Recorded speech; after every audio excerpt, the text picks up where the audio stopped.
Another day, another basketball stories na naman ang pagkukwentuhan natin. At ngayon nga ay pag-uusapan natin ang balitang pag-choke ng Detroit Pistons at ang balitang may magbabalik na nga po ngayon para sa Los Angeles Lakers. Magiging easy win na nga po sana para sa Detroit Pistons ang kanilang game kanina laban sa Brooklyn Nets na isa sa mga pinakamahinang team ngayong season sa NBA. Natambakan pa nga po nila ito ng mahigit sa 23 points sa umpisa ng third quarter.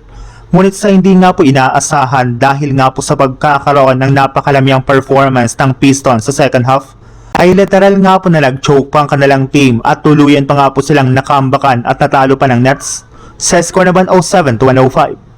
Masyado nga po naging kampante ang Pistons sa second half na siyang sinamantala naman ng Nets na pinangunahan ni Michael Porter Jr. na kumuha ng 30 points dito. Isa rin naman nga po sa mga rason ng kanilang pagkatalo ay ang hindi paglalaro dito ng kanilang superstar na si Cade Cunningham.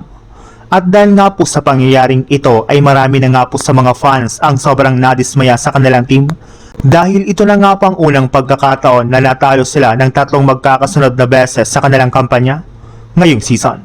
Sa ibang balita naman, pagkatapos nga po ng panalo ng Lakers sa kanilang last game laban sa Indiana Pacers, ay kakalabanin na rin naman nga po nila ang New York Knicks na isa sa mga pinakamalakas na contender ngayon sa Eastern Conference.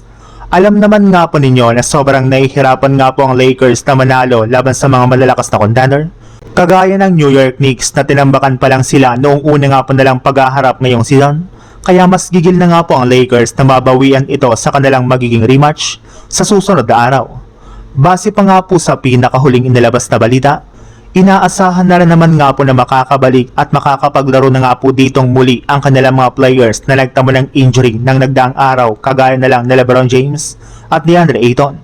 Sa madaling salita, mukhang makukumpleto na nga pong muli ang kanilang lineup next game kaya mas magkakaroon na nga po sila ng mas mataas na chance na manalo kontra sa New York Knicks.